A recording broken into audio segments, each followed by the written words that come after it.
Okay, I'd like to call the January 26th, 2022 Committee of the Whole meeting to order. Mrs. Hutchinson, will you call the roll? Here. Here. Here. Here. Here. Here. Here. Okay. I'm going to lead us in the pledge tonight.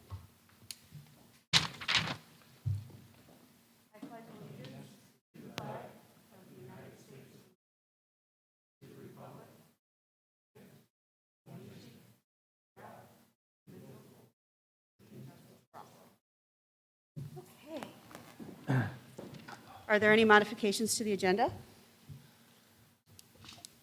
Okay, hearing none. Move on to public comment. None. We don't have any.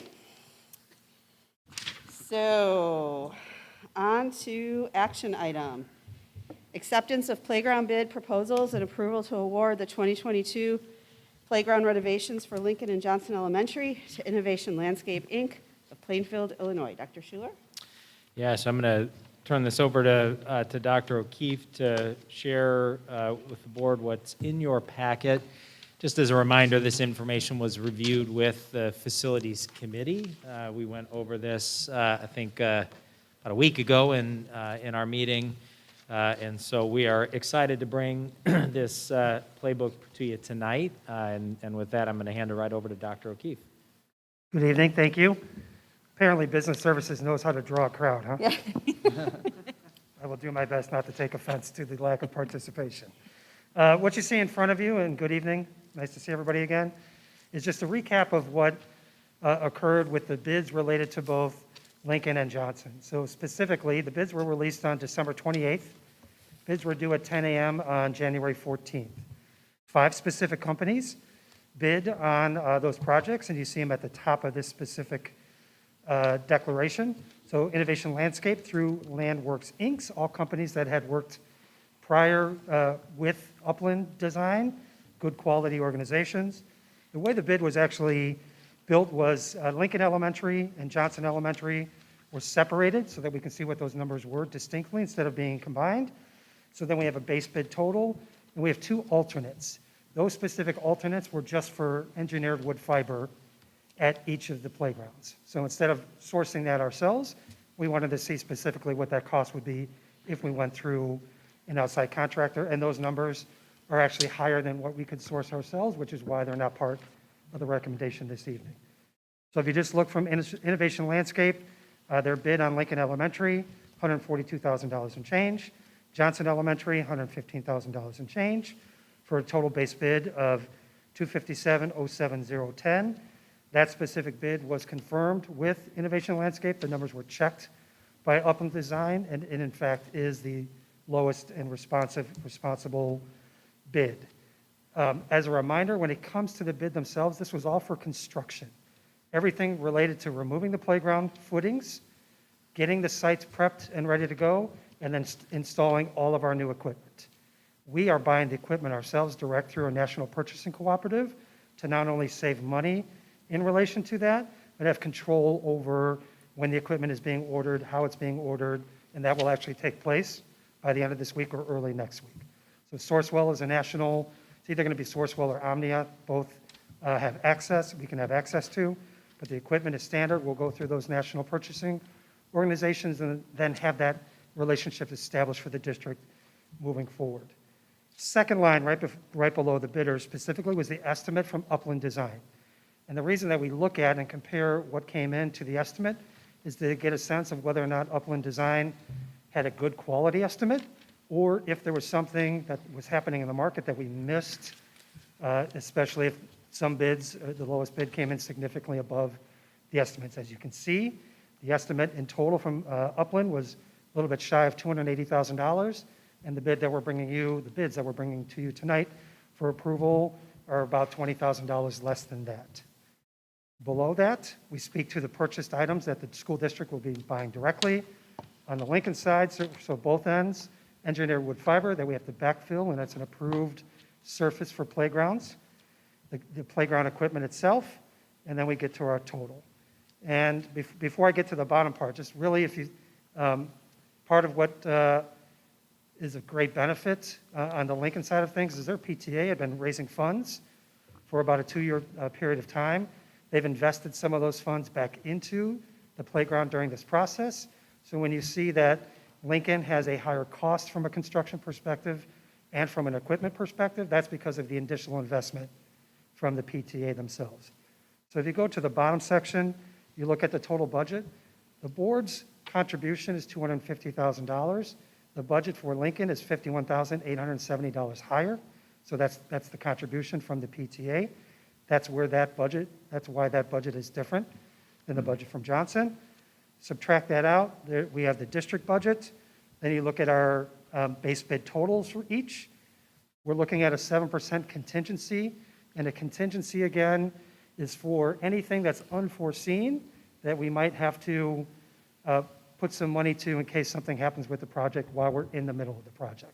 It's not necessarily money that we will have to spend, but it's money that we have built into this process in case something unknown does occur so we can address it. When you add those two pieces together and you look at our school district direct purchase items, on the Lincoln side, we're a little bit more than $300,000. On the Johnson Elementary side, we're a little bit less than $246,000. So in both cases, we've come in below our overall bids. Excuse me, our overall budget, not bids. Questions on results? I just have a question. So going forward with the replacement of future playgrounds and that kind of thing, will there still be a need for any kind of PTA involvement or raising funds, or will that be up to each school? Or is this plan sort of like the district is going to take care of the playgrounds going forward? So the district budget will fund a playground, right? You're seeing at Johnson, they're getting a very nice playground on the budget we've provided, but it does still allow for an individual PTA to fundraise if there's a particular unique piece of equipment that they want to add to it, if there's some type of outdoor learning feature that they want to add to the area around the playground, they have that ability to do so. And we'll get into the playbook here in just a second, but I'll just give you a quick example. Dr. Keefe and I last night went to Longfellow and met with their PTA because they've already started to talk about this. And again, unlike the two projects for this summer that worked on a pretty compressed timeline, every PTA now will be able to see exactly when they're slated for playground. So like Longfellow,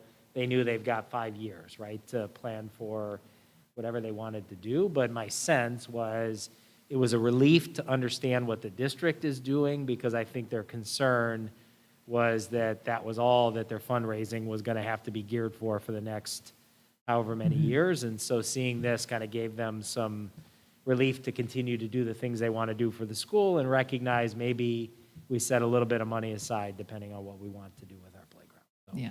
But let's go right into the playbook if you don't mind, and then we can come back to the recommendation.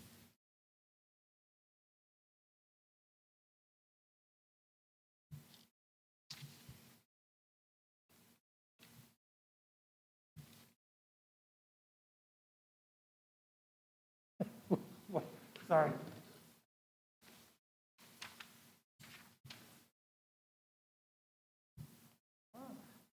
That was the sign of, that's your sign for turning something on. I got it. Thank you. So the playbook, table of contents, will review all this information at a high level. Certainly, when you look at a playbook, we've got to begin with, what standards and guidelines are we responsible for being held to. So these are all the organizations that, at the federal and state level, that factor into playground design and the things that we must accomplish and abide by as we move forward year after year.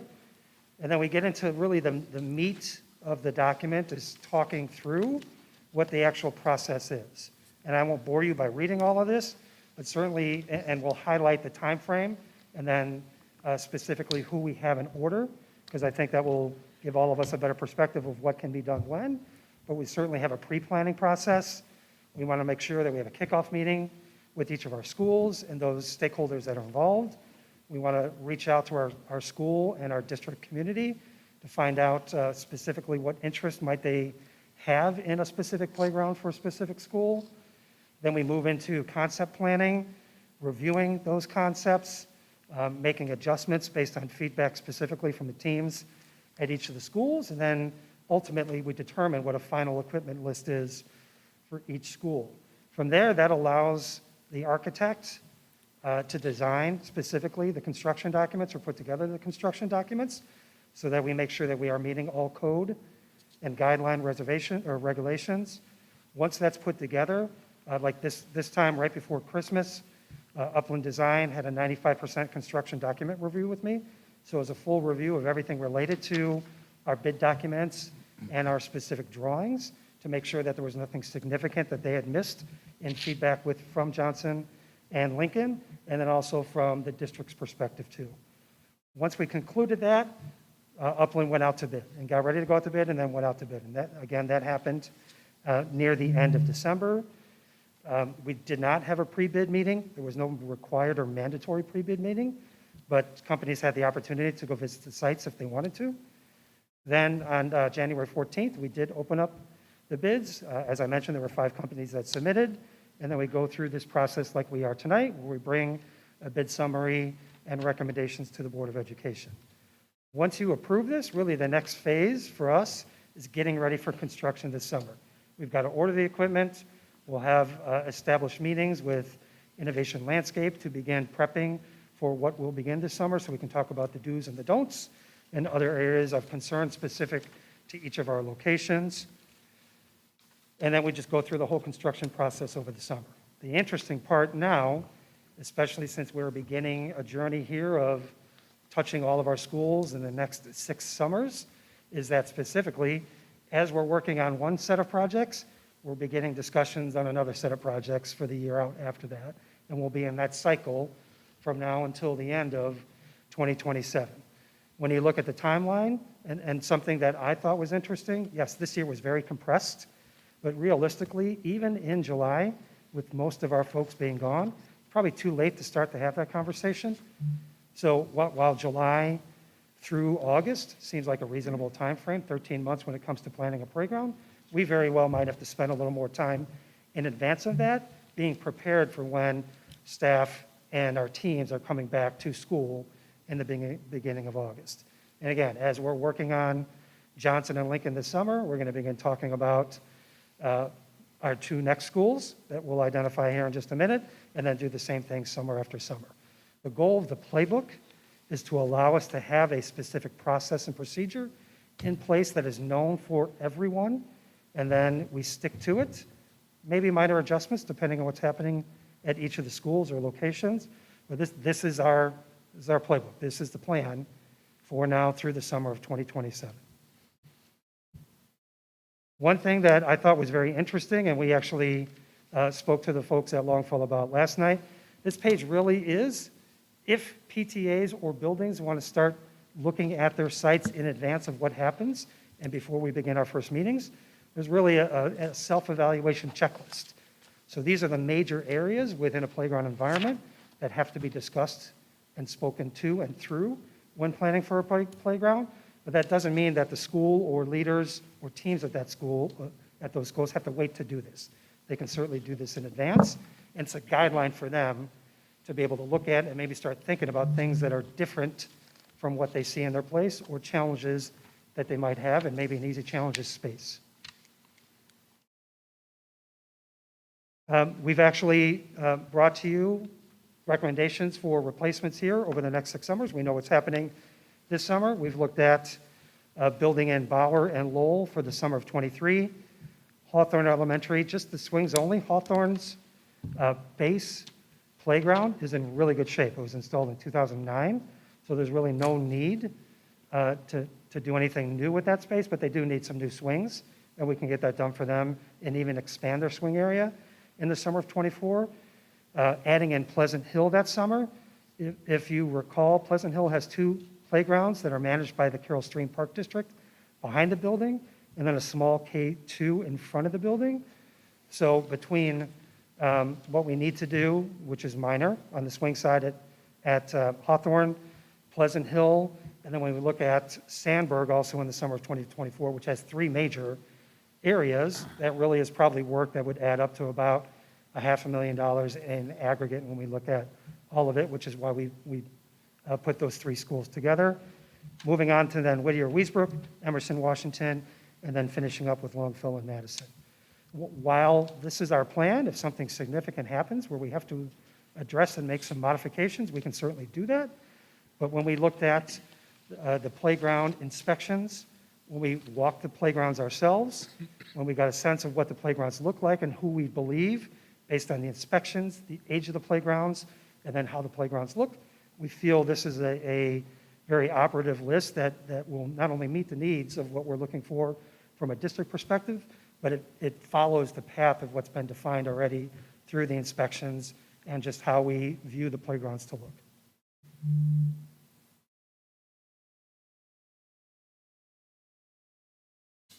A couple other pieces here, just if you're interested in who playground manufacturers are, these are the manufacturers that we have the ability to work with, and a few of these we are working with specifically for this coming summer. Not every playground manufacturer has a representative that works directly for the manufacturer. So for instance, with Burke, which is listed first here, there's a company called Play Illinois, which is an authorized manufacturer's rep. It's a standalone, Play Illinois is a standalone company, not somebody who works for Burke, but who does and can represent Burke. And then last but not least, this may seem familiar to you. This was actually an update from our August review that we gave to you. The only thing that we changed is that column that's highlighted roughly in orange, then just defines what it is that we shared a few pages before. So same information, except for adding in our projected timeline on when we will update each of those playgrounds, and we've left all of the inspection reports for each of the schools attached, just in case anybody has interest in what was done last summer, and then what the projected outcomes of those inspections were.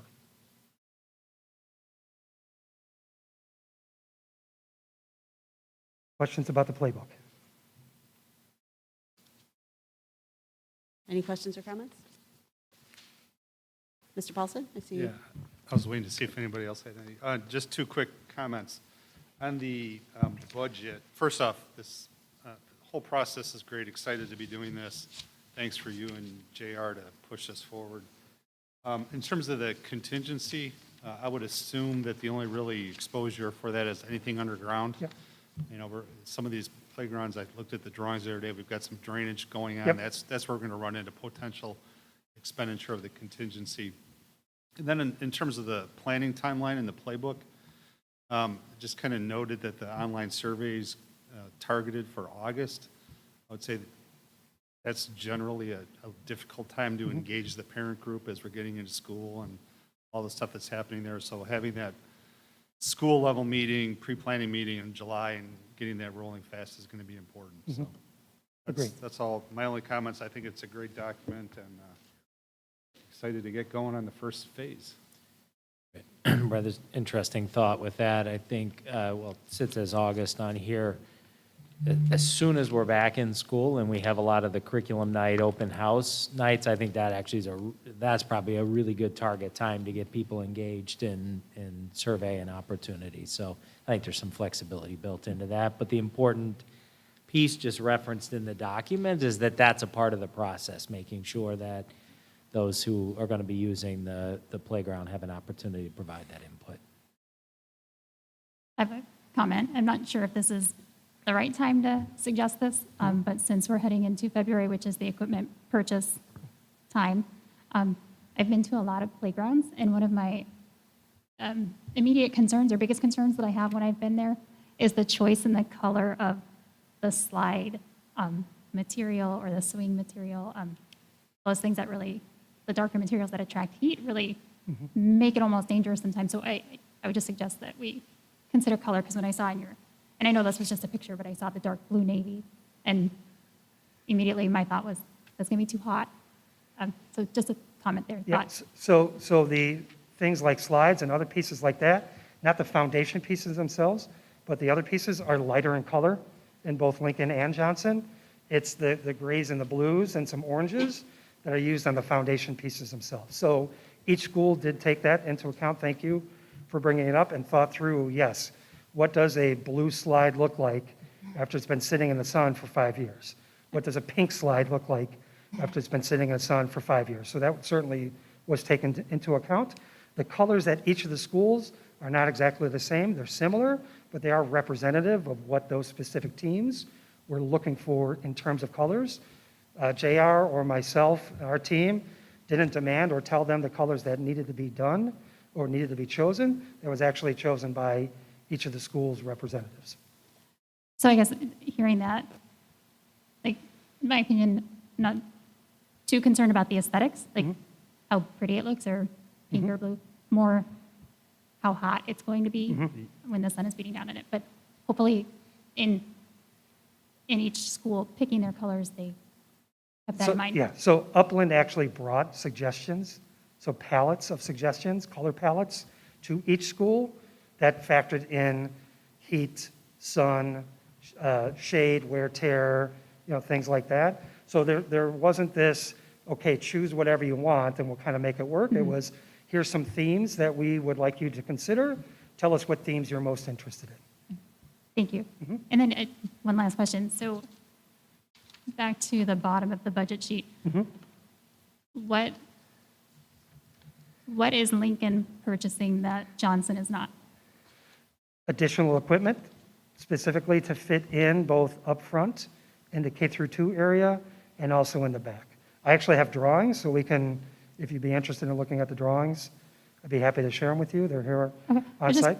curious, because Yeah. seeing that Johnson has slightly more students, do they have the opportunity to fundraise? They will, yeah. So actually, the space at Johnson, we did not touch the K through 2 area up front. Mr. Edwards did not want to focus on that front area. He wanted to focus the total board's investment on the back of the building. So there are some things that are being done in the back to spread out, and then the design, not only from a grading perspective and making sure that we build a safe and secure long-term playground, there's space available that was built specifically into the drawings, where if the school, whether it was the PTA or some other form of donation, will have the ability to pick some places where they could add additional pieces of equipment. Thank you. Other questions or comments? Yeah, just one.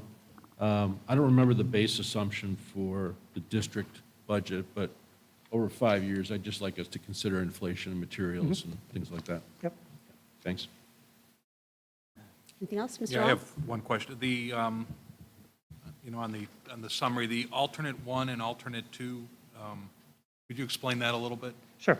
So we weren't quite sure whether or not it would be less expensive for us to go out and get the engineered wood mulch on our own. Mr. Robinson thought that it would be less expensive for us, but the alternates were just to get a number from a contractor on what it would cost for the contractor to bring all of the required engineered wood fiber onto the site to finish off the end of the project. In both cases, neither one of those dollar amounts that came in are anywhere near what we can actually get the local price from. So there'll be significant savings between what those alternate numbers were and what our actual out-of-pocket cost will be. Okay, so we are getting the engineered wood fiber that's quoted there, it's just in the district number as opposed to the vendor? Correct. Okay. Correct, yeah. So we will be buying that directly. It will not come from a contractor. Yeah, I just didn't know if it was an add-on that we may or may not do, so that helped, so We I just got put- it. Yeah, we put it out there as an alternate, so it's something that we wouldn't have to commit to, but at least it would give us a number, an idea of where the market Yeah. was, at least from a contractor's perspective. Okay, thank you. Anything else? I appreciate the playbook. I think that this is a great addition to our district, and for planning purposes, it gives us long-range things to look for. Our community can, as we said, can use it. The PTAs can use it as if they want to do something to enhance.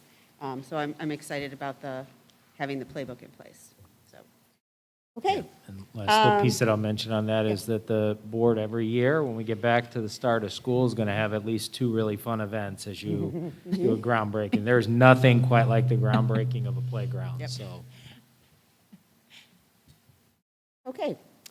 Seeing that there are no other further questions or comments, I'd like to ask for a motion and a second to accept the playground bid proposals, approve the 2022 Playground Renovation Award for Lincoln and Johnson Elementary to Innovation Landscape, Inc., and accept the playground renovation playbook, and approve the playground replacement schedule as presented. So moved. Moved by Mr. Paulson, Second. second by Mr. Hanlon. Mrs. Hutchinson, will you call the roll? Yes. Yes. Yes. Yes. Yes. Yes. Yes. Okay. Chris, can I just Yep. mention one more quick thing here in transition? So I mentioned the facility committee met to review this information. Facility committee also then went back, looked at where we were in our 2017 master facility plan, the work that's been done thus far. Of course, the playgrounds were not a part of that focus, but just looked at where we are and really set some priorities for the next couple of years moving forward. So just one other thing I wanted to mention is that we have a great opportunity through one of our local representatives, Representative Janet Yang Rohr.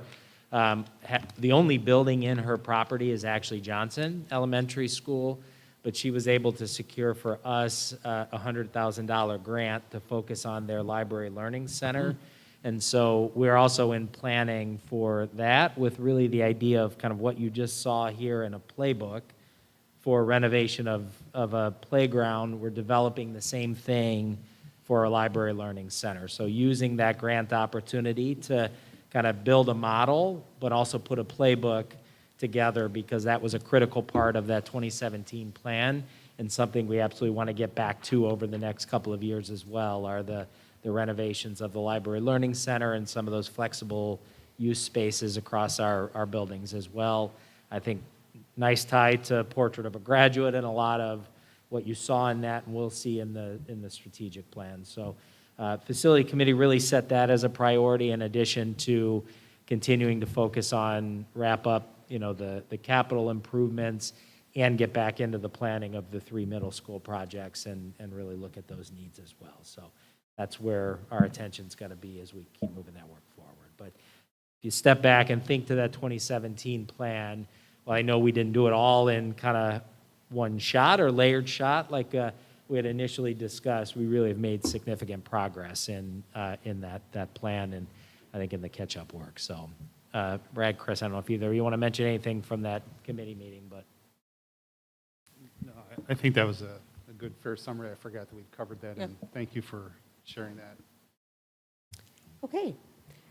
We need to suspend the rules and adjourn to workshop setting. So need a motion and a second to suspend the rules and adjourn to workshop setting. So moved. Moved by Mrs. Booten, Second. a second by Mr. Long. Mrs. Hutchinson, will you call the roll? Yes. Yes. Yes. Yes. Yes. Yes. Yes. Okay, so we have one item, the 5-year financial forecast. Dr. O'Keefe, you're up again.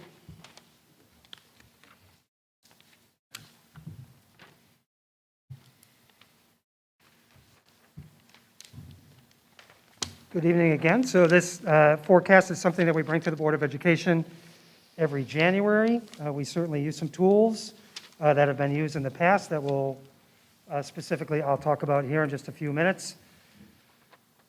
Projecting that we were going to have an audience and help to establish what exactly a financial forecast was, I thought I would define it, but considering that it's just us, I won't spend as much time walking through what a financial forecast is, but certainly it's an interactive planning process that allows us to adjust over time, but use some important data to help us determine and make long-term financial decisions. So how does a financial plan get built into, or what does it impact? Certainly our budget for each year, what we're doing from a tax levy perspective each year, what types of scenarios or trends are happening that we have to be aware of and build into a forecast.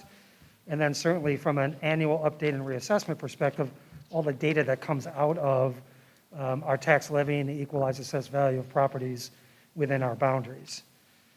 Just a few numbers to share with you right off the bat. And the top number is a pretty significant change from fiscal year 20 because our average daily attendance for fiscal year 21, so school year 2021, was down quite a bit compared to prior years. But the average operating expense per student for fiscal year 21 was slightly less than $14,500. Still continues to be below state average historically. So the value of what we provide to our students at a lower cost as a whole just speaks to the overall efficiency of how we deliver academic and operational resources inside of our district. Your fund balance as of the end of fiscal year 21 was at 33.33%. That falls within your range of the board's fund balance policy, which is 25 to 40%. Our bond rating, your bond rating is still AA+, which is the second highest rating issued by Standard & Poor's. The only other level beyond AA+ is a AAA rating. The state board, while not officially yet, they typically in the month of March affirm all annual financial reports that are sent to ISB and the information contained therein. But we expect them to uphold and agree with the financial recognition designation that was identified during the audit. It would be the 6th year in a row where the district is in the category, the highest possible category of financial recognition. And then if you recall back from the budget side of things, the 12th year in a row where we've brought a balanced budget to the district. Data elements that go into a forecast like this, we certainly use the budget that we have currently. We look at our AFRs from the past. Certainly CPI, which will be a major point of the discussion here in a second, factors into everything that we do from a tax levy perspective. We look at prior levies, extensions, and specific limiting rates or i.e. tax rates. All the EAV within our specific district, new construction, we have to factor in what we believe is going to happen at the state level, both with evidence-based funding and our categorical reimbursements. We have to look at our contracts that we have in place and even beyond, make assumptions about what those contracts could look like beyond the actual date of the contract themselves. Have to update enrollment and staffing numbers to get a sense if there's any significant swings in what that might be. And then I'll get into some additional district assumptions that could be just a year-to-year type thing, or maybe something that's more long-term. The tool that we use for this is the tool the district has been using for quite a few years, is Fivecast. So it's a tool that just allows us, I had not used it prior to arriving here in District 200. I think it's pretty intuitive and interesting, fun tool to use. It just allows us to do a lot of comparisons, put through many what-ifs, and then see what those what-ifs mean from an overall perspective. So two big things that get built into the overall analysis and forecast, the revenue side and the expenditure side. So on the revenue side, biggest driver of new revenue inside of a school district is CPI. The levy that you all approved this past December had a CPI of 1.4 from December of 2020. That was built into that. And that specific levy, so when collections come in through the DuPage County Clerk's Office, that levy actually impacts 2 fiscal years every year. So levy year 21 impacts the second half of the current budget year because those collections occur late May, early June. And then the first half of fiscal year 23, the next budget we will begin working on shortly, because those collections happen typically, the vast majority of them, in September. So every year when we put through a levy, it's always impacting 2 financial years. Second half of one financial year and the first half of the next financial year. Levy year 22 up for consideration as CPI hasn't been this high since the tax cap was instituted back in 1991. CPI for December was 7.0%. PTEL, the tax cap, limits CPI increases to a cap of 5%. So even though CPI is at 7, the tax cap restricts us from doing anything more than 5% itself. What 5% means to us from a district perspective is roughly, if we look at the levy that we approved, and again, this is the operating side of things, this is exclusive of debt service, but the operating side of things, based on the levy that we approved just last month, times 5% equals about $7.4 million in new money that would be specific to the operation side of things. Other notable and important discussions that have to be factored into the levy later this year is TIF number 2, which is the biggest of the 2 downtown TIFs in Wheaton, is set to expire. We have confirmation from the city of Wheaton that they are going to let it expire, and that any incremental equalized assessed value that has been driven by and taxes who have been pushed to the city of Wheaton will actually come back to the local taxing districts like ourselves in the Park District. That estimate right now, as of levy year 20, is $42 million in incremental EAV. How a TIF works, so tax increment financing is, when the TIF is established, there is a specific value, property value that's attached to the TIF at that point of when the TIF is established. Any increases in property value throughout get registered like it happens for us as a whole, except the difference between the original amount and any of those increases on an annual basis gets multiplied by the tax rate of the specific city, town, municipality, in this case, the city of Wheaton, and then those taxes go to the city of Wheaton. So over a period of time, especially if you look at several decades, a TIF can be up to 23 years before somebody would consider asking for an extension. The value of properties, if the TIF is done well, should really be significant. In our case, as of levy year 2020, coming from the city of Wheaton, it's $42 million worth of incremental EAV times a tax rate of roughly $4.25 gets you to about $1.8 million in not new taxes. So the $1.8 million is not a new tax burden for our community. It's just a shifting of where those taxes go. That's the big difference. Once we have final numbers from levy 2021 and the city can share it with us, I'll have a better idea of what that number will look like, but we truly will not know for sure until the city of Wheaton closes down the TIF and we get all the final information later this year related to the TIF itself. What we will do, assuming no changes, is make sure that even if we have a sound understanding of where we think that new income, that new revenue from our perspective will come from, we will estimate beyond it to make sure that we don't lose anything in case those numbers that are shared with us aren't 100% accurate. And then beyond that for this year, just again, new construction. It's interesting. We estimated in levy year 2021, $40 million in new construction. I just found out that the assessor this week agreed to reduce the new Arden apartment complex, which is on Ferry Road in Warrenville, by $12 million in new property because of occupancy rates. So it doesn't mean that it's money that's lost necessarily. It just shifts from year to year. So that $12 million in new property, $12 million in new property attached to Arden that has been backed off won't show up for levy year 21. It'll show up for levy year 22. So that's part of the process that we go through. We have to understand what's happening in our communities to make sure that we don't miss any new growth, because once you miss it forever. Hey, Brian. Yes. Just a quick question on the TIF. So that 1.8 million is a one-time transfer of money from the city to us, estimated, correct? It's not every year? It is every year, because that tax base then becomes our baseline. Okay. Right. So it's technically new money for the year that the that the TIF closes, but it gets built into our operating tax levy Yeah. year after year after So year. the EAV that is now on the books at the current value is embedded in the total EAV of the district, which, okay, so I just want to understand Correct. that. Yep. Okay. Yeah, it's So- not a one-time Okay. move of funds. It technically, it's new in one year and just becomes a part of our overall EAV each year moving forward.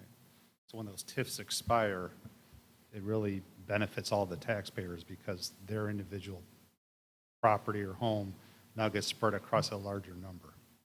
Correct. Okay. And again, from a tax bill perspective, that money's just shifting from one public institution to another. It's nothing new. But yeah, given a large enough size, you could actually have a positive impact on the whether it's the public institutions that gets transferred to, correct. So when looking at levy year 22, obviously, a lot of potential new income We never know until we actually get to that point, but certainly building the estimates and putting together assumptions. We've got to make sure that if given an opportunity, that we don't miss anything that potentially would be, available to you to use. This is not tonight from a perspective of conversation. We're saying we're asking you to approve or you must do something, but these assumptions that we're using here will help look at what a projected financial picture could look like that I'll show you in just a few slides. Levy year 2023, everything I've heard from a market perspective this year is estimates of CPI being in the range of 3 to 4% by the time we get to December. Certainly, we're starting off at 7%, a pretty high number, gradually, ideally, going down over time and getting near the 3 to 4% area. I had initially had 4% built into the assumptions, but when we talked through it as a group within the Finance Committee, felt like it might make more sense to be a bit conservative and use the 3% number. So that's what we built in, and that's the rationale behind it. And then, frankly, who knows what's going to happen in levy year 24 and beyond. Not long ago, less than a year ago, so last April, projections for CPI for December of 2021 were in the 2.5% to 3% range, and it ended at 7%. So, trying to be a prognosticator or look into the future, not quite sure, but if we're going to play conservative in terms of how we look at our financial picture in the future, it just made sense to revert back to numbers that are similar to what the 10-year average is for levy year 24 and beyond. Just a quick visual of what CPI looks like. And again, the 5% is built into here because that's our cap. But if you look at 2016 through 2020, that 6-year period, CPI was an average of 1.75%. Even when we add in 5% for levy year 2022, if we were to take that action, you'd be looking at a 7-year average of 2.21%.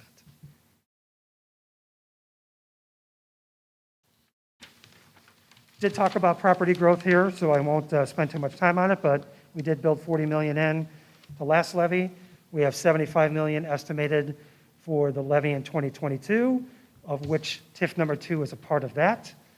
And then $35 million for subsequent years thereafter. There is quite a bit of growth on the south portion of our community between Arden, Lexington Trace, the properties across the street from Lexington Trace, and then certainly Neighbor Commons, which is just coming onto market.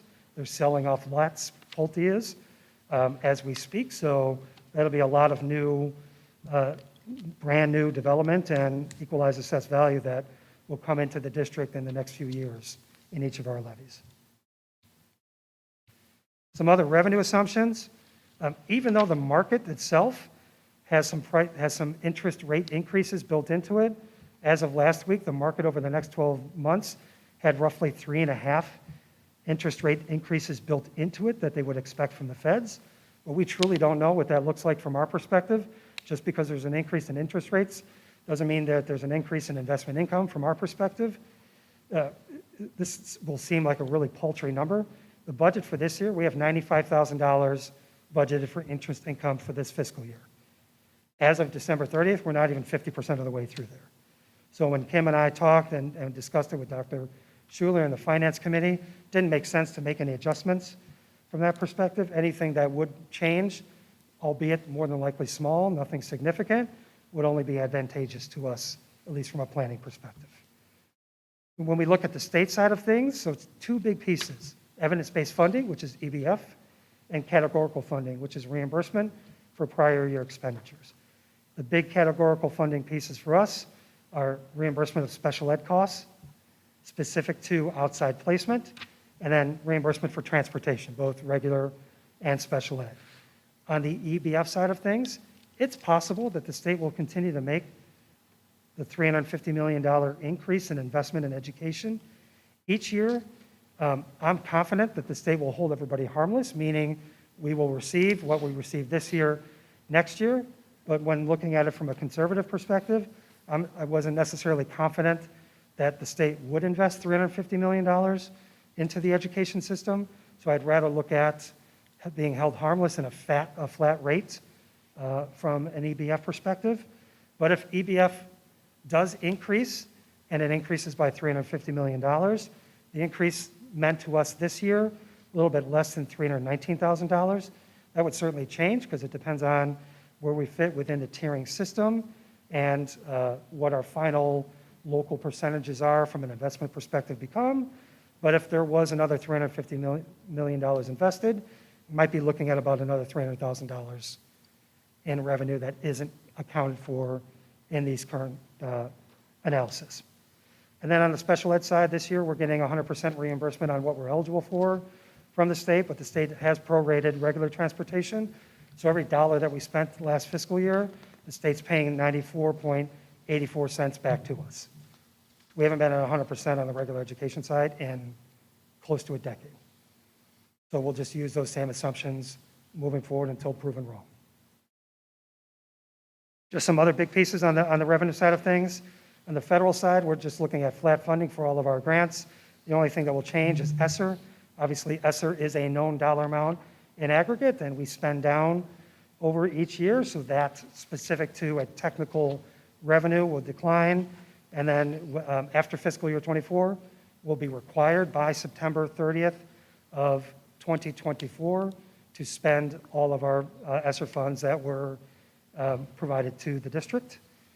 Another big piece, and it's actually performing much better this year than it has in past years, is CPPRT. So that's the corporate personal property and replacement taxes, taxes related to businesses that were valued. It's a long time, that was 40 plus years ago when this was put in place. We actually had in the budget about little more than $2 million for this year.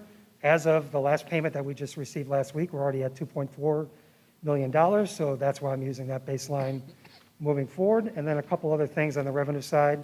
No expected changes in registration or tuition fee schedules for next year. And one thing that we don't have any feedback yet from the USDA is what is the lunch program going to look like for next year. It's free for all through June 30th of 2022, but there's no indication from the USDA whether or not that program is going to carry forward or if we will revert back to our prior programs where we have paid, free, and reduced. So for the last almost 2 years, we've been operating under a free-for-all plan. If there is a change back to what we had been using in terms of programs prior to that, then obviously there'll be some differences in terms of paid lunches coming into the district that we haven't been collecting last year and this fiscal year. Before I go to the expenditure side, any questions on revenue? Just a question on the timing of the ESSER. So just under that federal funding, those two bullet points at the top, just for my clarity, so fiscal year 23 is next school year, right? 22, 23. And fiscal year 24 is 23, 24, right? So we have two more budgets on top of the one we're in now that has ESSER funding in it. And then we have to spend everything by September of 24. Everything from an ESSER 3, so ARP, Right, ESSER, right. yes. So that means we would be spending it potentially in fiscal year 25 budget? Potentially. The plan now is to be done Okay. with all of ESSER by the end of So- fiscal year 24. It's possible there could be a little carryover into 25. It would be nominal. So Yep. when we get into 3 years from now, and we're developing that fiscal year 25 budget, we would assume that ESSER money is out. Yeah, the plan as of now would be, there are no carryover funds into the next fiscal year. It's possible there could be some small dollars, but we expect to spend the vast majority of all of Okay. it. I just always get confused with the timing between Right. fiscal year, levy year, and school year. Right. Just have a quick question. I feel like you've said this before, but I don't remember why paid lunch is revenue, because we don't make money on those, right? No, but that specifically, if we are operating a meal program where students don't qualify for free or reduced, we actually have a specific lunch price, and the students have to pay for it. So there are some students that have to pay for lunch, and technically, because they're paying for something, we consider it a revenue. So this is after we move away from everybody gets free. Yes, if That's we what do. we're waiting on. We're not quite sure what the USDA is going to do yet. We are all hoping that this type of program stays in place in perpetuity, because it's the right thing to do for kids. Free for every single student? Yeah, as of now, every single student has an option to get a free meal every day through June 30th. But the USDA has not told us what's going to happen beyond that yet. And if We every, expect to hear something in March. yep, and if every child gets free, it's not revenue. Yeah, some are it's not paid. revenue from a paid lunch perspective. It's revenue that comes directly from the Fed. So it's categorized in a different box. Right, got it. I have a question. The reduction for that Ferry Road, I think you said, property, is that factored in here, or was that news done after, was that news you received after the models were built? It's not factored into here Okay. because I literally got that information Monday. That's what I thought. Yeah. And then, so really what that means is a potential, a little bit less revenue in the next fiscal year when we thought it would come on the rolls. Correct. And what would the revenue on 12 million be roughly? Times a tax rate of 4.25. What is that? $50,000. Yeah, so it's relatively small. And then, Yeah. But again, it's just shifting of when it comes. So that wouldn't be something we would start to see yeah, this coming June. It would end up being in levy year 22. yeah. And then on the registration fees, no change for fiscal year '23. What about years after that? Something that we have not discussed yet, but something that we certainly will want to discuss. All right, so, but from the model perspective, then really no changes Yeah. at this point? Okay, Yep, correct. all right, thank you. So on the expenditure side, certainly the biggest piece of an overall public school system is salaries and benefits. I just broke this down into really three major groups. We've got our certified staff, so that's those underneath the contract with the WWEA. The current contract, just as a reminder, our current contract is in place this year, and then we have an extension again for next year, so the contract runs through the 2023 school year. The contract that's in place now has a salary increase built into it. That's a formula. So you take the last two CPIs, divide it by 2, and then that is a net number, but that number has to fit within a floor of 2.5% or a ceiling of 3.5%. So based on the contract that's in place for this year and for next year, we're looking at an increase between 2.5% and 3%. December 2020 CPI was 1.4%. The CPI that was just announced a few weeks ago was 7%. You add those two together, divided by 2, it's 4.2%. So it exceeds what the ceiling is in the contract, and that's why the increases specific to the WWEA next year will be 3.5%. We're projecting that it's going to be the same for the 23-24 year, even though we would have to negotiate for that extension of a contract or for a new longer-term contract. But we're using that assumption because the baseline for that contract, so the base CPI number for that contract, if we use the same terminology, it's already 7%.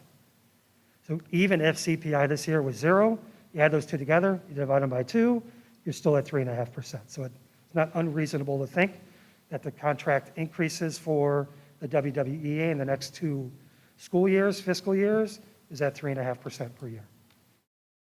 We looked at subsequent years, really in the model of 2.5% to 3%.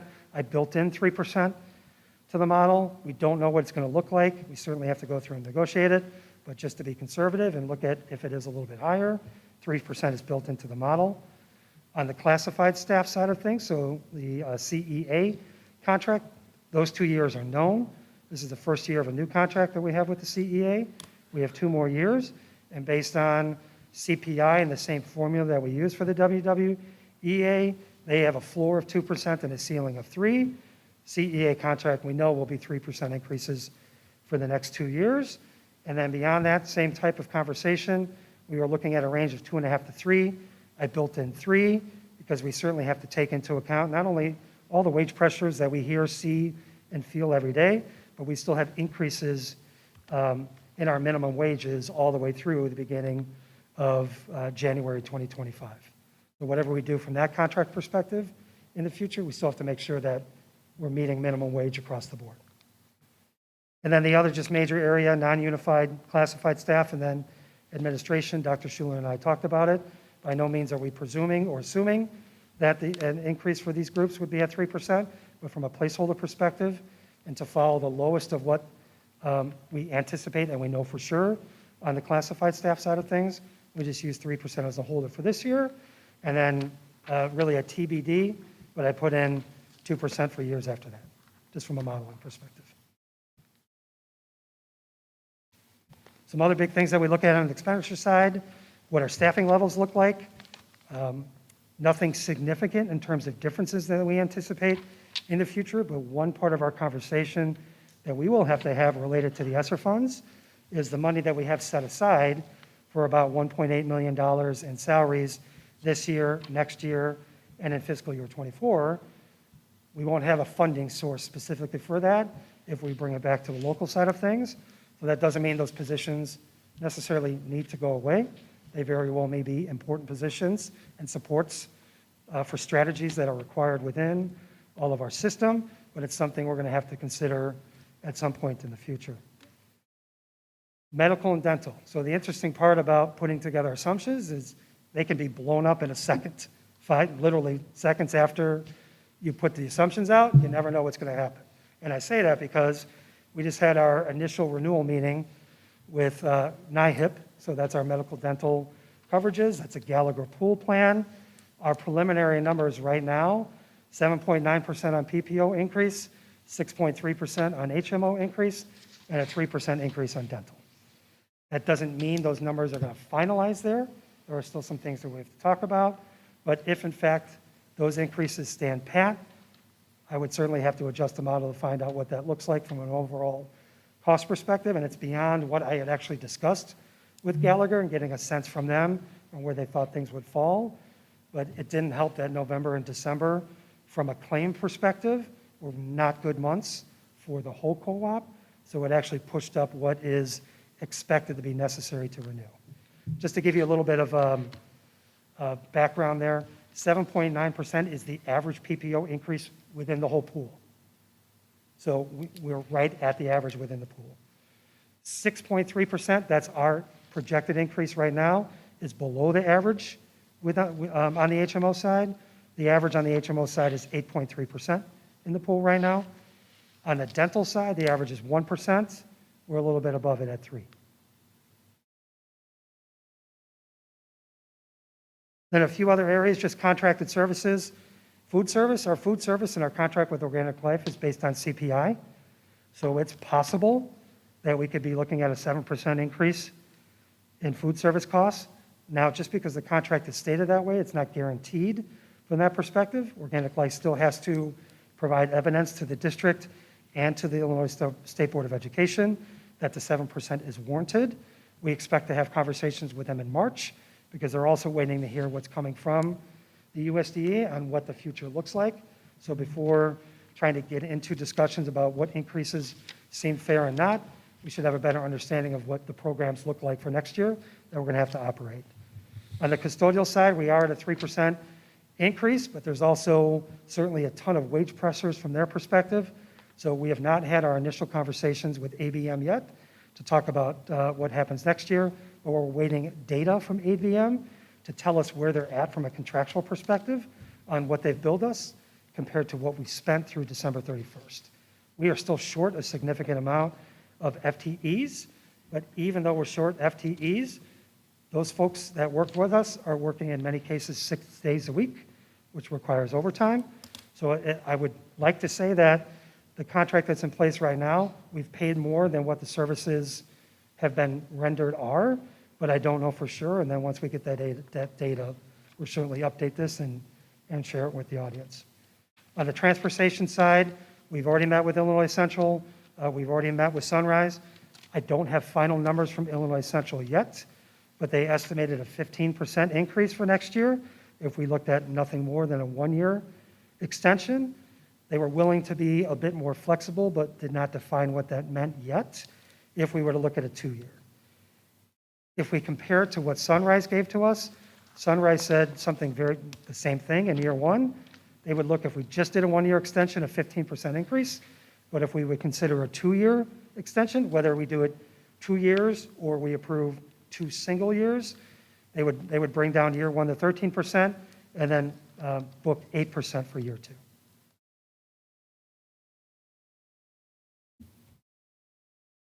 Few other areas, supplies and energy. While we certainly know the cost of things are increasing, I built in a budget, and we want to do our best to pledge to just hold our budgets from this year constant.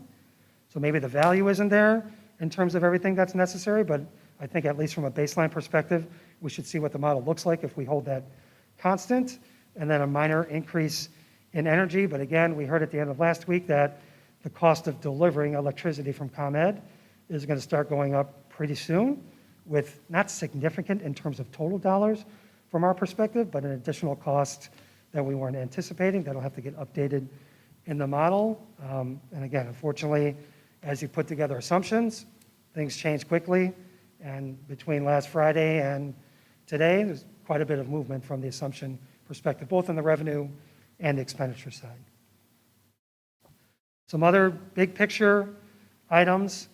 We have built in a one-time capital infrastructure in technology based on conversations that Mr. Spencer, Dr. Schuler, and I had, investments that we are going to have to make into hardware inside the district. So we put a placeholder in there, not knowing exactly what we're going to need, but with the anticipation that we would need something significant in terms of an investment in technology. On the capital budget side, while we have placed the $7.2 million and $500,000 for playgrounds, I realize we might have to look at some inflationary increases related to the playground side of things, but as a placeholder, still committing to spend the 7.2 under the plans that you have had in place, and then the additional investment of $500,000 into the playgrounds. One thing we will not have to do in fiscal year 23, because we have $2 million in ESSER that is tied to O&M, is have to worry about drawing down on fund balances of O&M in 23, but we may have to consider and look at what possibility that would be in fiscal year 24. Some other big picture assumptions. This is all assuming nothing significant happens at the state. There's no change in the tax cap. Haven't heard anything that would lead me to believe that's the case. No pension shifts from the state. Haven't heard that either, but that certainly would be a significant cost.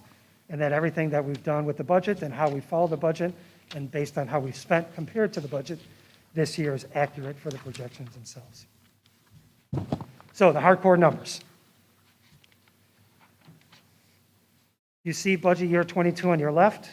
So kind of focus in the middle of the page, right below those red numbers, which are the investments in capital and our playgrounds. You see a surplus or deficit in each of the years. So based on the budget for this year, we're looking at a surplus of a little bit more than $650,000. Using these assumptions into the projection, we're forecasting a surplus of about $1.3 million in fiscal year 23, almost $2 million in fiscal year 24. We slide back down to below a small deficit in fiscal year 25, a bigger deficit in fiscal year 26, and then an even larger deficit in fiscal year 27. Now again, an understanding of what will exactly happen in year 3, 4, and 5 is a guess, a best guess at this point, but just using what I believe are conservative assumptions, we would have to be looking at making some structural changes on the operating side if this played out well to the point where we would be potentially having some structural deficits that we would have to address in the latter part of these assumptions. Hey, Brian, just Yes. a quick question. Sure. So that line surplus deficit, including other financial sources, in fiscal year 23, 24, so next year and the following year, is that surplus of roughly 1.3 million and 2 million, can you attribute that to ESSER being in those numbers? Actually, that's the biggest difference out of that is CPI. Okay. Because the levy year 2022 CPI, if we do move forward at 5%, impacts the back half of fiscal year 23 and the front half of fiscal year 24. Okay. And then if this year's CPI, this upcoming December CPI, is at 3%, again, same thing. That impacts the back half of fiscal year 24 and the front half of fiscal year 25. So the dropping down to the red in 25, 26, 27, that's attributed to the reduction of CPI assumptions? That's the biggest reason, right? Yep. Got it. We'll say, though, Dr. Keefe, correct me if I'm wrong, when you get out to fiscal '25, you are dropping off the revenue associated with any of the ESSER grant. Correct. But we are, at least right now, maintaining the expenditure of that 1.8 million in salary. Correct. So just modeled, again, doesn't mean we're going to do it, but we wanted to show you, I am making an assumption that as we get into strategic planning here in the spring, a number of the items in our strategic plan are likely going to connect to some of the expenditures out of that ESSER grant. Some of the money you're spending on reading and math intervention, reading and math coach supports, your mental health SEL, right, support pieces. I think those are going to be instrumental in your strategic plan, which just, that doesn't mean all of them, but my assumption is that the board is likely going to want to keep some element of that support around so just, I wanted to model it to assume we don't reduce that $1.8 million in salary, which really means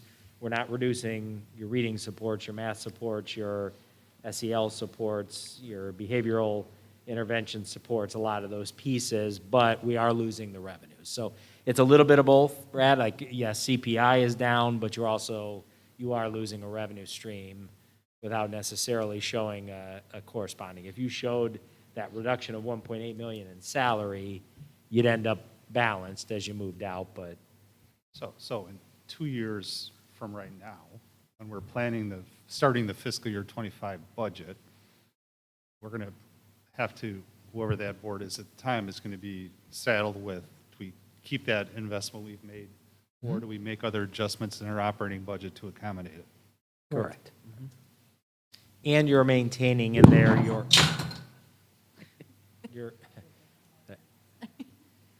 you're maintaining in there your commitment on the capital project side as well. Right. And really, worst case, which is kind of projects, it comes out, it just lowers our fund balance. Correct. Yeah, Say- yeah, say I it mean, again, Dave. it's the next thing I was going to mention too, is you see just along the stream here of where fund balances are, we're within a very reasonable range, but the difference is, because your fund balance policy is based on revenues, your percentage of fund balance, if these assumptions would be held true, dips as time progresses. Dave, I want to be, though, clear, I want to come back to that, because right now, you do also have a policy as a board that you balance a budget. Yeah. So Right. even though you may have fund balance, the assumption of running any kind of an imbalanced budget would run contrary to your commitment as well. So Thanks, that's a good doesn't point. mean you can't do it, but I Yeah. just. Well, and from a practical standpoint, Right. these out years, Correct. this is a model. And Yeah, when it gets- is. When it gets tactical, 100%. like Brad just said, when we do 25, then it's different. So 100%. thank you for clarifying. Yeah, that. no, that makes. I think this, first, thank you. I know it's a lot of work and a lot of assumptions to all put in place, and as you said, it changes very fast, so thank you for this. But I just think that all those comments that were just made stresses the importance of understanding the tax levy and the CPI and the levy that's coming in the next year. And we've known that. It's been in the projections for several years that this coming year, this was the year when this TIF rolls off, and it's going to be really important to really understand that tax levy and capture it when it rolls off. And because of where CPI landed and where we're at, with it being so high, and like you said, we haven't been this high, that I think we need to think about some community messaging and education around the tax levy in a way we maybe haven't done before, so that when this comes to the board next year, it's not this huge surprise, to the community, and that it's, as we can see in our budget here, and as Dr. Schuler just said, it's going to be critically important that we capture all of that growth and take advantage of that levy in order to keep those resources that we've been able to add with these federal funds that we've been receiving and will be using over the next couple of years.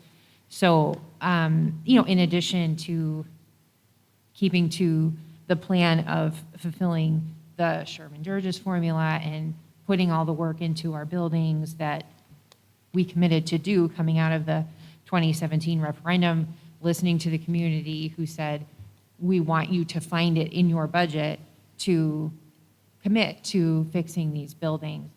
And so I think there's just a long way of saying, like, I just want to make sure we, just prepare the community, because it can take a while to get that message out that this conversation is coming. And have you done any kind of projection, like, let's say we didn't take the full levy, and how that would, from a dollar sense, how that impacts, like, what does that mean? Like, what that means in real dollars? Because I think that's really important for the community to understand that we're talking about a lot of money here. Yes, so your operating levy for 2021 that was submitted is $148,652,000 and change. So a 1% change, so if we took 4, we looked at 4 instead of 5, would be roughly $1.49 million. Per So, year. per- But then per when you percent. compound that, Yes, per percent initially, and then compounded over the life of the school district. So Yeah. $1.49 million at a 2% compound is about $16.5 million over a 10-year period. yeah. So, I mean, that's a huge amount of money. And so I just think something like that is really important for our community to understand.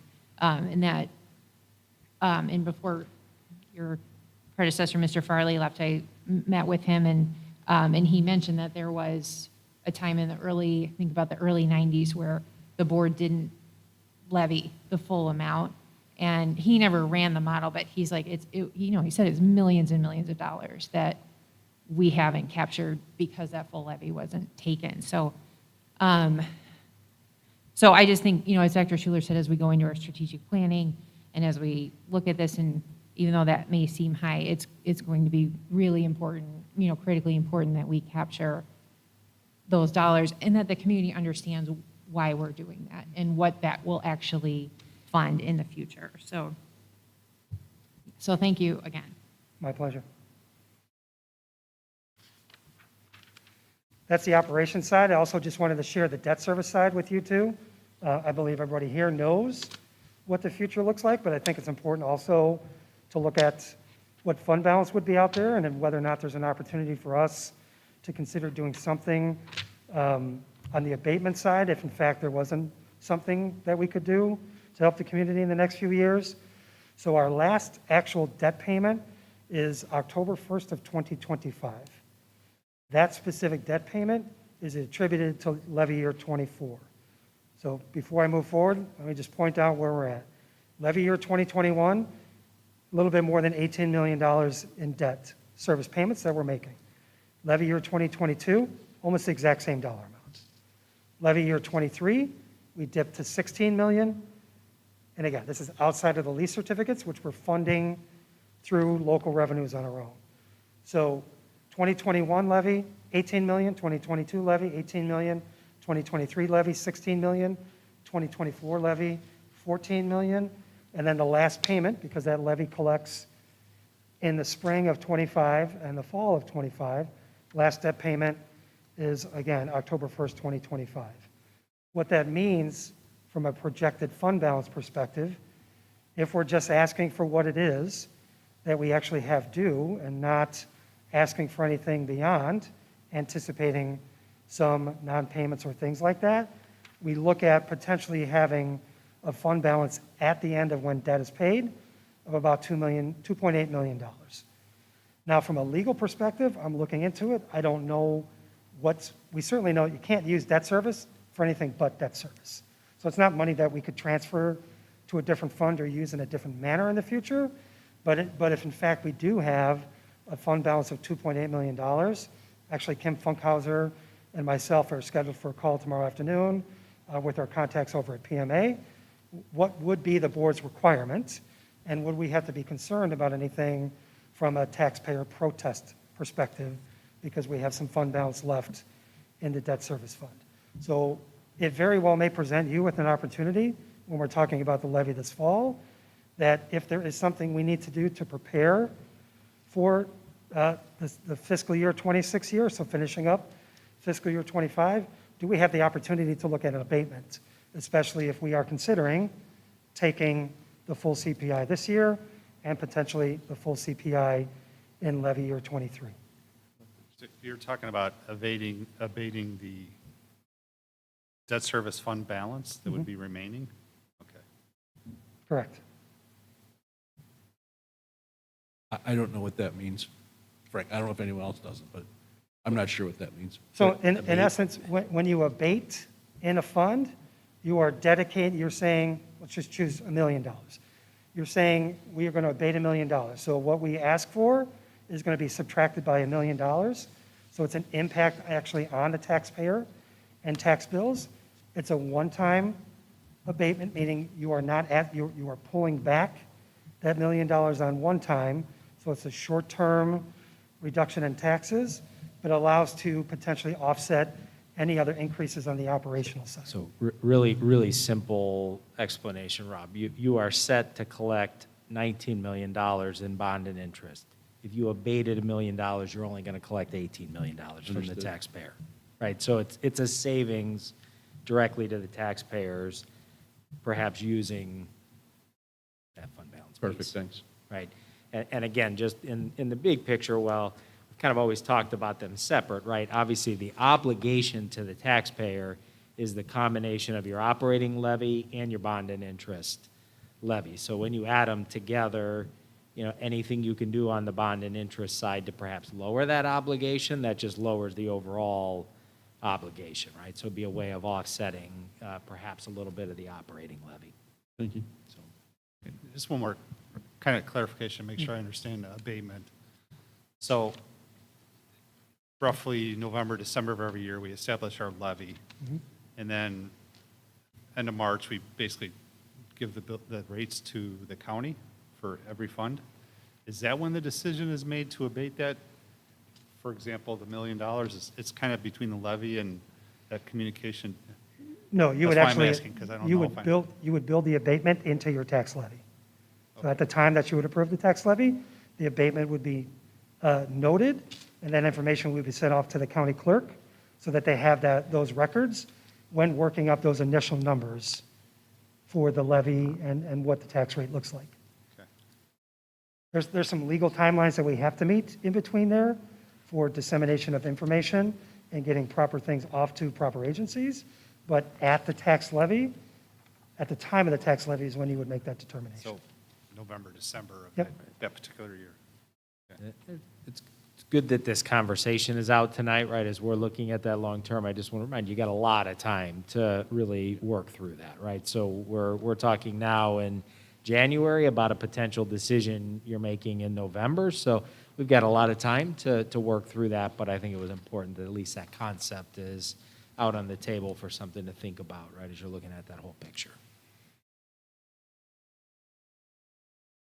Just a few other things. So 2 different charts that show fund balance history. This is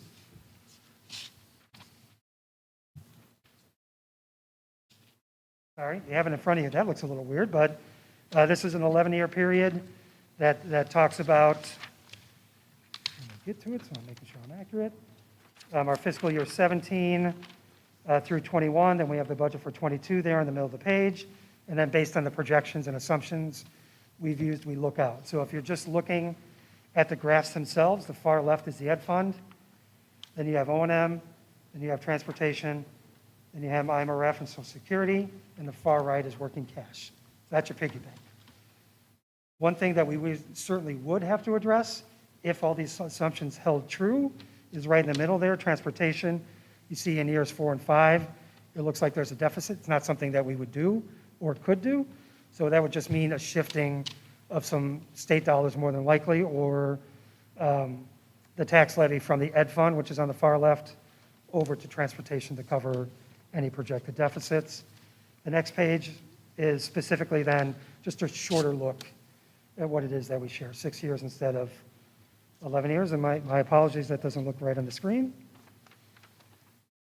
After that, any additional questions? Yeah, I do. Thanks. Going back to the TIF, I just want to clarify to make sure it's clear, well, for me. The shift of that tax it'll be from the city of Wheaton to the district. That was a temporary shift that was done 20-some-odd years ago, is now coming back. It'll result in 1.8 every year being added. So it's not a one-time, it's every year. Correct. Okay. And it'll be 1.8 times whatever increase you authorize through the tax levy each year, because that gets built into your EAV. So it's 1.8 compounded year after year. Okay. Okay. Secondly, it's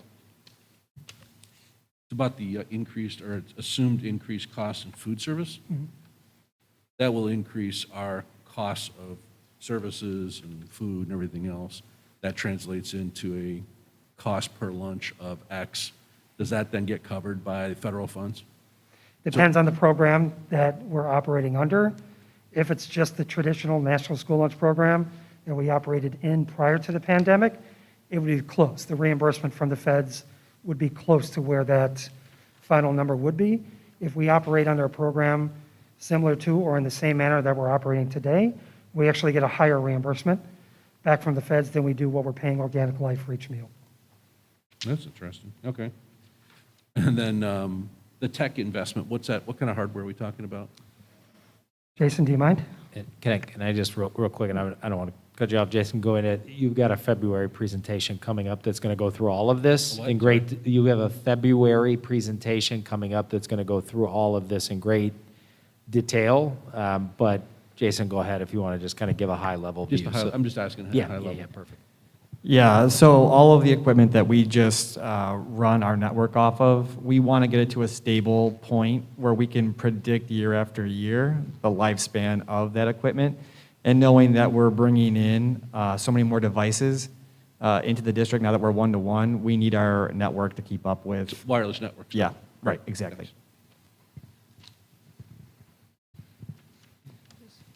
I have a quick question. Hold on. Do we know what other districts are doing for their CPI assumptions? Not yet. So I actually had a roundtable with a lot of our area DuPage County CSBOs. Most of them, they all understand exactly how this works. Very few, I would say actually none of them were willing to commit to what it is that they were beginning to discuss. I think they'll be in the same boat as we are. You know, there's a clear understanding that it's going to be a challenge to look at a full 5%. But on the same time, if you don't, you know, what does it mean from your long-term, you know, financial operations? So my guess is that it's just a sense that I have. The vast majority of smaller to mid-sized school districts will absolutely look at a 5%. I think the question is, what do some of our other comparable districts do? And unfortunately, I don't have any data. Now, I'm thinking about the out assumptions going from 5 to 3 to 2. I know we want to be conservative. Yep. It just seems really conservative. Yeah, so yeah, that we talked about CPI in general. That 3 to 4 range is what everybody else has seen too. And it just depends on how aggressive they are from their modeling perspective. Nobody said that that range was unreal from what they were looking at themselves. Okay. Juba? Yeah, just a quick one. So this is the overall budget for the purpose of more like making sure it's balanced, like revenue, expenses. So when in the school year do we talk about what the money will be spent on outside of like the technology, the playgrounds? Is that a different conversation of this is how much we have and this is what we're going to spend it on? Yeah, so when in your tentative budget will come to you in July. So in July, you will look at the detailed budget for your next fiscal year and where all the money's been allocated, what strategic priorities you've set for it, kind of how you've set money aside into your funds. So Based on all of this. it'll be based on this information as forecasting what will likely go into the budget, but your actual budget development process is July into September. We do all that prep work behind the scenes, starting now, so that we are prepared for July, just because of the size of our system. But yeah, these projections, even updated with information as we get it over the next few months, just helps me and Kim and the rest of our teams determine, on top of your strategic priorities, where all those dollars specifically go, category by category. Okay, so why did tech, 1 million of tech and the playgrounds end up on this document? Other than Why did what? the 500,000 for the playgrounds and the 1 million for the tech, why did it end up on this document when there's tons and tons of things we spend money on? Because, one, those are known new expenditures New, yeah. that didn't exist in the budget previously. So, that, again, I guess, Mary, there is an assumption that the baseline projections is your current budget. So if you're spending $1 this year in a particular area, you assume in the projection you're going to spend that $1 next year Yep. in that same area. The reality when Dr. O'Keefe and his team get into the budget is there will be some adjustment and alignment, right? There's some areas where we are spending money this year. We might not need to spend quite as much money there, but we'll need to spend a little more money elsewhere. But just as a baseline, the assumption is if you're spending it this year, you're going to spend that $1. So what you try to capture in the model are new expenditures that are not in existence this year. And those are two known areas where we haven't been doing playgrounds before.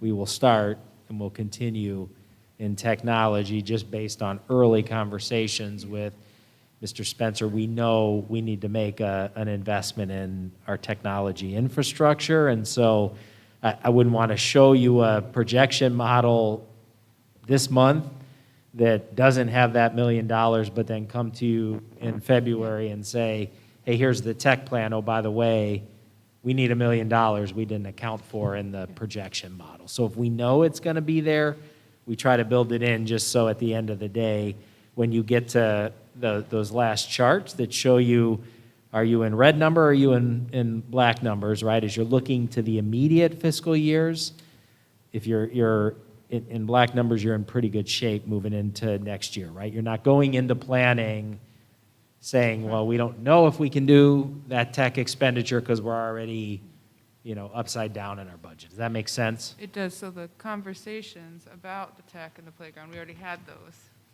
before, and now that's why they're showing up. So the answer is we already thought about The it. playground, yes. The tech, you have not. We've had it internally, which is why we're showing it. So I guess we're a little bit backwards in that one, but it's just based on February is typically when. So, in some of these known increased expenditure areas, as we get February into spring, we will bring some of those items to the board for you to understand the expenditures and then affirm them. Right? You may still, as a board, hear Mr. Spencer's presentation and say, no, we don't want to spend $1 million in technology, and if that were the case, we would back it out of the projected expenditure. But so we'll get into the detail on that, but this is really a conversation that's about modeling where are you in the immediate and where are you as you look to the next 5 years. And again, while you're not making those decisions, obviously, as you start to look at decisions around levy and revenue, those have impact, right, that goes out, 4 to 5 years, right? So I also want to make sure as a board that you have the information that helps you in November make a decision for the next fiscal year, but do that with full awareness of what is the impact of doing or not doing that 4 to 5 years from now, right? So you might make a decision in the short term to say, hey, maybe we don't need perhaps as much revenue in the immediate, but understanding the way that the tax levy works and that PTEL works, a decision you make in 1 year is going to have an impact for the next 20 fiscal years, right? And the next 20 years of the district. So just want to make sure you kind of understand that both in immediate and slightly longer term planning. And what a model like this does for me as the chief school business official and our business office team is help identify any potential structural issues Yep. on the operating side of things. Because that's not something that we could wait to deal with until we present you with the tentative budget in July. If there was something, we would have to look at what it is and how to address it way in advance of bringing next year's tentative budget to you. Very helpful, thank you. Any other questions before I have one? I have one question on the transportation. You know, you cite the cost impact being primarily from wages. What about fuel? We actually do have a fuel escalator in our contract with Illinois Central. Yep. Anything above $2.50 per gallon on the diesel side, we do pay a fuel escalator. One of the things that we discussed both with Illinois Central and Sunrise is we would hope and like to anticipate that there would be some de-escalation in costs related to fuel, that whatever renewal we look at, that a part of that renewal should also have some benefit to us as the district if in fact fuel prices do come down.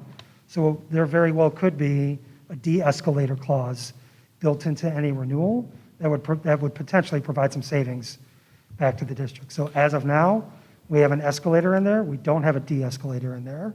I would anticipate that both companies would want to keep the escalator in there, and we'd have to reassess of where that number is reasonable to be.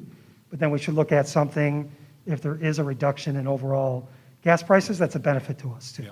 So the impact of the fuel increases we've seen over the last year, is that what's built in 23? Correct. Okay, Yep. thank you. Any other questions before I have one? Yeah, I've got a couple of questions. Sherman Durgis, so 7.2 million. In what fiscal year is that fully loaded into our operating budget?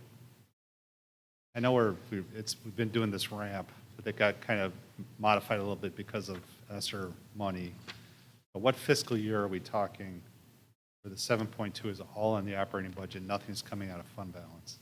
So in this projection, it's not the current budget. It would not be next year's fiscal year's budget. It would be 24. So the 7.2 million is all in the fiscal year 24 budget? Correct. Okay. And then just looking at the debt service fund chart, just to make sure I'm looking at the correct line, under the expenditures, the other line, is that basically the amount of debt service we're paying every year? Those Yep. lines? Okay. So the drop-offs, I'm just trying to picture that vertical bar chart graph. The drop-offs happen in between 24, 25, and then a little bit more 25, 26, and then a big drop-off between 26, 27. Correct. Okay.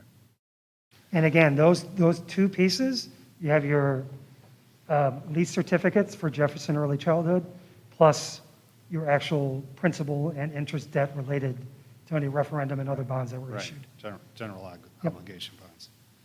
And then my final question, and this is really something that came up when we were talking about the facility meeting a couple months ago, is cash flow. So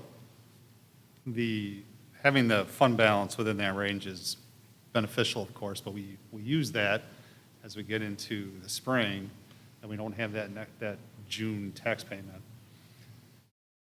Do we run the risk, I guess the question was, the cash flow is one of the reasons that we decided not to do some of our facility improvements this year. Is that something is that what this thing is? This chart that you just moved us to? That's okay. The far right is the working cash side of things, so you can see that's fairly consistent throughout the model. And yes, there's about $28 million in working cash. We use the vast majority of that to take care of any outstanding bills in March, April, and May. Right. Because traditionally, we don't see that first tax payment from the prior levy year until the beginning of June. Right, so that's a critical, within the context of our full fund balance, that's an important number, because that's what we use to pay those bills and avoid short-term borrowing. Yep, correct. So that's why we have to manage that in concert with any kind of major expenditures, capital expenditures, those summers. Yeah, any output in March, April, and May, we have to be very careful about outside of our normal expenditures, our fixed expenditures. The same thing would hold true in July and August because of all of our payroll runouts in June, where we have to be careful our output in July and August because that second half of those tax levy payments don't come until early September.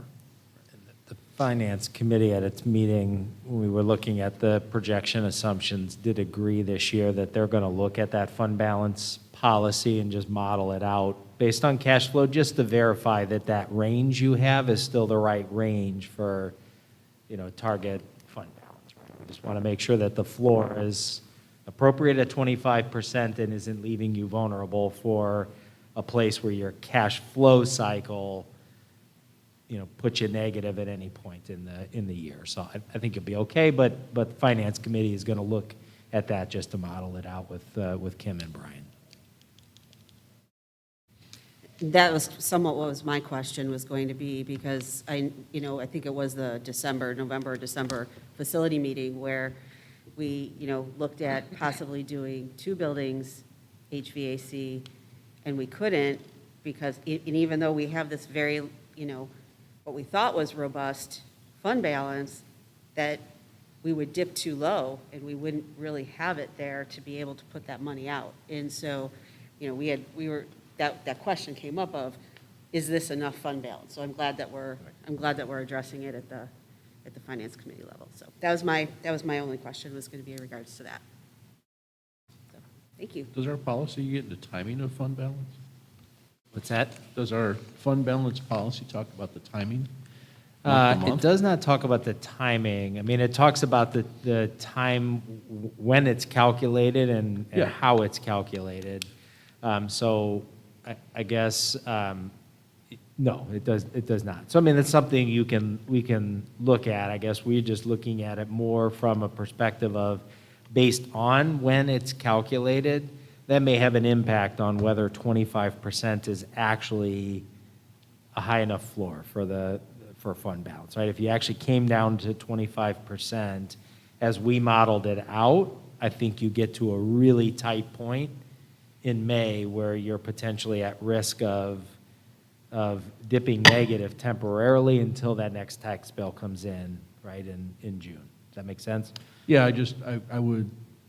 I'm trying to reconcile what I think about a dip, a 30-day dip in fund balance, and should that affect the policy or not? I'm not sure where I'm at right now, but that's It what would I'm hearing. impact it only in the fact that as a public school district, you have limited short-term borrowing options, right? Like, so, I mean, you can model that out relative to, if you had a 30-day cash issue, what would it cost you to like borrow a little bit of money in that 30-day window? But you just don't have a lot of options as a public district for, a short-term cash flow need. We can talk about it when we get to the topic. Thanks. Yep, no problem. So just to clarify, so if we got into, and many school districts issue tax anticipation warrants, right, is that short-term borrowing to cover that gap? That's really high cost, borrowing for 30 to 60 days generally. Correct. And obviously, based on the name, a TAW, a tax anticipation warrant, is tied specifically to a future revenue that must be used to repay. Right, then we that get that, debt. when we get the money, then we pay the Correct. TAWs back. Yep. Okay. But it's high-cost borrowing. It is. Compared to traditional borrowing, yes. Okay. No other questions? Thank you, Dr. O'Keefe. There being no further action to come before the board in open session, I ask for a motion and a second to adjourn the meeting. So moved. Moved by Mrs. Booten, Second. second by Dr. Yaboa. All those in favor say aye. Aye. Opposed? Meeting is adjourned.